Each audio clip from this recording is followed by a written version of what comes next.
Hi welcome back. इस session पे हम 13.2 लिमिट्स एंड कंटिन्यूटी को डिस्कस कर रहे हैं। वैसे ये लिमिट्स एंड कंटिन्यूटी का टॉपिक हम कैलकुलस 1 में भी पढ़ चुके हैं। आई हाईली सजेस्ट कि आप इसी प्लेलिस्ट के स्टार्टिंग में जाएं जहाँ पर हमने कैलकुलस 1 के लिमिट एंड कंटिन्यूटी को डिस्कस किया है, क्योंकि यहाँ पर हम लिमिट्स एंड कंटिन्यूटी को calculus 2 which mean that multi variable के लिए कर रहे होंगे। इससे रिलेटेड तमाम वीडियोस मेरे यूट्यूब चैनल पर है। फादू से सी से सर्च करने के बाद आप मेरे चैनल पर आएंगे, इसके प्लेलिस्ट पर जाएंगे जहाँ डिफरेंट डिस्प्लेस की वीडियोस मौजूद है, विद ईज आप वॉच कर सकते हैं। जबकि कंटेंट रिलेटेड मटेरियल मेरे ब्लॉग fadusancs.blogspot.com पर है। तमाम मटेरियल को फ्रीली डाउनलोड करके यूज़ किया जा सकता है। चैनल पे नए और सब्सक्राइब नहीं किया तो ज़रूर सब्सक्राइब करें ताकि इसी तरह की चीज़ें आप आसानी के साथ सीखते रहें। तो लिमिट एंड कंटिन्यूटी के इस कॉन्सेप्ट को हम सबसे पहले डेफिनेशन से समझते हैं कि मल्टी वेरिएबल्स के लिए ये कॉन्सेप्ट किस तरह से एक्सप्लेन होता है। So let F be the function of the two variables. हमारे पास एक एफ फंक्शन है जो दो वेरिएबल्स का है, except possibly at X naught Y naught, जबकि except the values of X naught Y naught वो फंक्शन है on the open disk centred at X naught Y naught. ये ओपन डेस्क सेंटर्ड पे एक्स नॉट वाई नॉट की values है। इसके behalf पर जो एल यहाँ पर वेरिएबल इस्तेमाल हो रहा है वो एक रियल नंबर का होगा। तो इस रिस्पेक्ट से हमारा जो फंक्शन प्लॉट होगा, if I just draw this thing, तो ये लिमिट है। ठीक है, इस लिमिट को अगर हम बगौर देखें तो हमारे पास सिंगल वेरिएबल में एक वेरिएबल हुआ करता था और वो टिल्ट करता था किसी के स्पेसिफिक वैल्यू की तरफ, तो वो सिंगल वेरिएबल था। यहाँ पर दो है और इस एक्स नॉट वाई नॉट को जब हम फंक्शन पे अप्लाई करते हैं, इस टिल्ट की वैल्यूज को, एक्स नॉट वाई नॉट को, तो ये एल के बराबर आता है और यहाँ पर एल इंडिकेट कर रहा है एक रियल नंबर को। अब यहाँ पर जो एप्सिलॉन है वो ग्रेटर देन जीरो होगा, corresponding of the delta value that is greater than zero. इस रिस्पेक्ट से जब हम फंक्शंस को उसके एल वैल्यू से सब्ट्रैक्ट करेंगे और एब्सोल्यूट करेंगे तो it is always less than to the epsilon value whenever the distance formula is applied there and it must be between 0 to delta value। अब ये थोड़ा सा लॉजिकल कॉन्सेप्ट है। हम सबसे पहले एग्जांपल्स देखते हैं इस डेफिनेशन के लिए जो हमें एक वैल्यूज रियल नंबर के बराबर रिटर्न कर रहा है। इसकी प्रूवमेंट भी मौजूद है वेरीफाई ऑफ द लिमिट्स में, आप इसे पढ़ सकते हैं। वैसे हम प्रॉब्लम पे चलेंगे तो हमें बात समझना आसान है कि example to verify a limit. हमारे पास सबसे पहले एक क्वेश्चन है 5x² y upon x² plus y²। हमें लिमिट्स की जो टेंड वैल्यू है वो 1 and 2 है। टेंड का मतलब मूवमेंट होता है कि x y 1 की तरफ मूव हो रहा है और y 2 की तरफ। हम सबसे पहले वैल्यू पुट करते हैं x एंड y की। हमने डायरेक्टली वैल्यू पुट किया, x की 1 और y की 2, सॉल्व किया, हमें 10 वैल्यूज मिल गया। इसका मतलब ये हुआ कि जब 1 और 2 पुट कर रहे हैं, ठीक है, तो हमें एक एल वैल्यूज यानी रियल नंबर वैल्यूज मिल रहा है। So by using a properties of the limit as we discuss of the product and sum, यानी हम प्रोडक्ट एंड सम की प्रॉपर्टीज को अपने क्वेश्चन में अप्लाई करें तो हम 10 यहाँ पर ऑब्टेन कर रहे हैं। इसी तरह से x² प्लस y² को जब हम सॉल्व कर रहे हैं तो यहाँ पर हमें वैल्यू 5 मिल रही है। ठीक है, 1 एंड 2 सिर्फ x² y² के रिस्पेक्ट से 5 मिल रहा है। तो हमने जब कंप्लीट सॉल्व किया अपर वैल्यूज को तो हमें 10 मिला और डाउन वैल्यूज को सॉल्व किया तो हमने 5 मिला। तो हम कह सकते हैं कि 10 अपॉन 5 है। हम कैंसिल आउट करेंगे, वैल्यूज 2 मिल जाएगी। तो उसका मतलब हुआ कि ये वेरीफाई हो रहा है कि इस वक्त जो हमें क्वेश्चन दिया गया है वो मल्टी वेरिएबल लिमिट्स को यहाँ पर फुलफिल कर रहा है। सिमिलरली वेरीफाइंग द लिमिट्स, यहाँ पर लिमिट को वेरीफाई किया जा रहा है तो सेम लॉजिक यहाँ पर अप्लाई होगी। जब मैं लिमिट को वेरीफाई करूंगा तो वो इसे हमेशा क्या करेगा, फुलफिल करेगा। ठीक है, यही चीज़ यहाँ पर दिखाई जा रही है। I just explain this is the same question which I have और उसके बिहाफ पर हमने ये कहा कि जो इसकी वैल्यूज़ है x² y² वो स्क्वायर रूट में होगी और जो सिंपल कंप्लीट फार्मूला है वो हमारे पास ये है, क्योंकि हमने इसमें कांस्टेंट को इग्नोर कर दिया। अब यहाँ पर समझने की बात ये है कि जो हमारे पास डेल्टा नेबरहुड है वो 0 0 है। क्यों? क्योंकि वो सेंटर्ड एट द दिस 0 है। अभी हमने डेफिनेशन में भी पढ़ा। तो जब हम इसके डिनोमिनेटर की वैल्यूज़ ले रहे हैं तो वो इस तरह से शो अप होगा। ओके, और इस रिस्पेक्ट से ये कभी भी 0 and 0 के बराबर नहीं होगा, क्योंकि except 0 x naught Y naught लिखा हुआ था अगर आप देखो तो। ठीक, तो इस रिस्पेक्ट से हमने एक्स नॉट वाई नॉट के रिस्पेक्ट से वैल्यूज को यहाँ पर लिख लिया और लिखने के बाद हम उसे सॉल्व कर रहे हैं। ठीक है, अब देखो हमने क्या किया।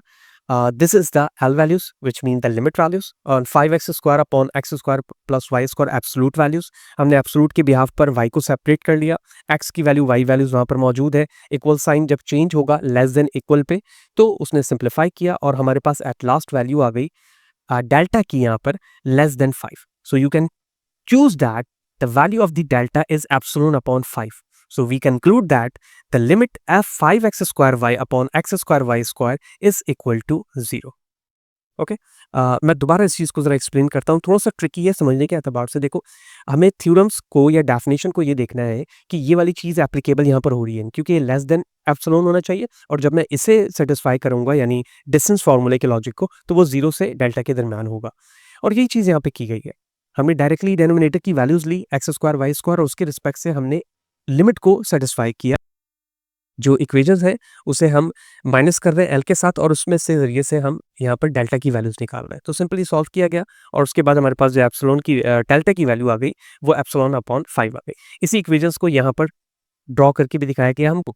बहुत सारे वेबसाइट्स को या ऑनलाइन आईडीज़ को इस्तेमाल कर सकते हैं जो फंक्शंस को विजुअलाइज़ करने के लिए होता है। तो हम डायरेक्टली उसको विजुअलाइज़ करके भी देख सकते हैं। Right, similarly the next one, अगर आप limit that don't exist, okay, that's also apply here कि बहुत सारे ऐसे क्वेश्चन हो सकते हैं जो एग्जिस्ट ना करें, यानी उसका रिजल्ट जो है वो हमें रियल नंबर ना मिल रहा हो। ठीक है, ऐसे बहुत सारे लॉजिकल हो सकते हैं। तो रियल नंबर नहीं मिलेगा तो उसका मतलब है कि वो लिमिट एग्जिस्ट नहीं कर रही। अब देखो इसी क्वेश्चंस को जो यहाँ पर सॉल्व करके दिखाया जा रहा है, हमने डायरेक्टली यहाँ पर जीरो कोऑर्डिनेट क्वेश्चन में दिया गया तो हमने पुट किया, तो उसकी वैल्यूज यहाँ पर लिमिट अलोंग एक्स एक्सेस 1 आ गया और लिमिट अलोंग वाई एक्सेस हमारे पास 0 आ गया। This means that it's any open disk center 0 0, they are the point xy at the function takes on the value 1. So यहाँ पे एक जगह values 1 आ रही है और एक जगह 0 आ रही है। तो behalf of this we can say that f doesn't have a limit as x and y tend to 0, यानी इस हमारे पास कोई ऐसा कोई लिमिट नहीं है वैल्यू इस फंक्शन के लिए जिसमें हम 0 0 पुट करें तो हमारा लिमिट एग्जिस्ट करता हो। जब भी हम 0 0 पुट कर रहे हैं तो ये दो यूनिक वैल्यूज दे रहा है, इसका मतलब है कि इस क्वेश्चन में लिमिट एग्जिस्ट नहीं करती। इसी चीज को विजुअलाइज करके भी यहाँ पर दिखाया जा रहा है। नेक्स्ट इसी पार्ट में एक टॉपिक आता है जिसको हम continuity of the function of two variables कहते हैं। यहाँ पर भी डेफिनेशन को एक्सप्लेन किया जा रहा है। A function of the two variables continuous at the point x naught y naught is an open region R if f x naught y naught is equal to the limit of the this one as this. यानी हमारे पास जो function है उसे हम continuous उस point पर उस वक्त कहेंगे जब हमारे पास एक रीजन हो x naught y naught function का जो कि इक्वल ऑफ द लिमिट हो। किसके इक्वल ऑफ द लिमिट हो? Simple X and Y function के at the point X Y, और वो फंक्शन जो जिसके बराबर ये है वो अप्रोच कर रहा हो एक्स नॉट और वाई नॉट को। जब ये कंडीशन सेटिस्फाई हो जाएगी तो हम कह सकते हैं कि ये function of the two variables एक कंटिन्यूअस फंक्शन है किसी एक स्पेसिफिक पॉइंट पे। सेम चीज को यहाँ पर एक्सप्लेन करके लिख कर दिखा दिया गया। हमें एक फंक्शन दिया गया जिसकी लिमिट एक्स वाई टेल्ड कर रही है और जब मैं इस पे वैल्यू पुट करूंगा तो ये एक्स नॉट वाई पॉइंट को इंडिकेट करेगा। So the function F is continuous on the open region R if it is a continuous at every point of the R. तो अगर वो हर पॉइंट ऑफ आर पर कंटिन्यूअस है तो मैं अपने ओरिजिनल फंक्शन को कह सकता हूं कि वो ओपन रीजन आर पर भी कंटिन्यूअस रहेगा।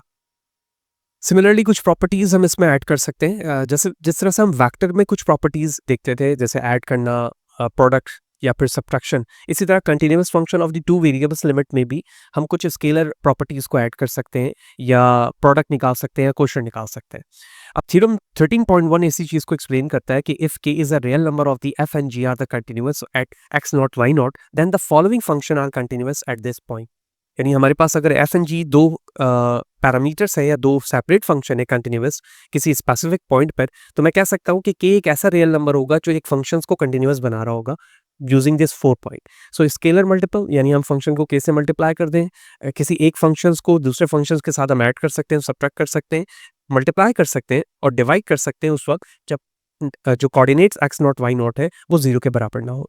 तो इस रिस्पेक्ट से मल्टीपल शेप्स बन सकते हैं। जिस तरह हम प्रीवियस सेशन पे हमने ये जाना था कि जो फंक्शंस हैं हमारे पास जब वो मल्टी वेरिएबल्स में आते हैं तो वो किस तरह के पैटर्न्स बनाते हैं। हमने coherent form of the shapes देखा, ये सारी चीज़ें वहाँ पर डिस्कस हुई हुई हैं। तो यहाँ पर भी अगर आप फंक्शन को देखें तो सरफेस है, इस सरफेस पर एक 3D प्लॉट इमेजेस हो रही है जिसके जरिए से हम हिडन पैटर्न को इजीली आइडेंटिफाई करते हैं जब हम मशीन लर्निंग या डीप लर्निंग के अंदर विजुअलाइजेशन ऑफ ग्राफ को देख रहे होते हैं। Okay, so the function F is continuous at every point in the plane. हर एक पॉइंट पर फंक्शन कंटिन्यूअस है क्योंकि इसमें कर्व मौजूद है। The function is f is continuous at every point in the plane. इस प्लेन पर फंक्शन हर पॉइंट पर कंटिन्यूअस है। कॉम्पोजिट फंक्शन भी लिमिट एंड कंटिन्यूटी के अंदर आता है जब हम एफ ऑफ जी और जी ऑफ एफ देख रहे होते हैं।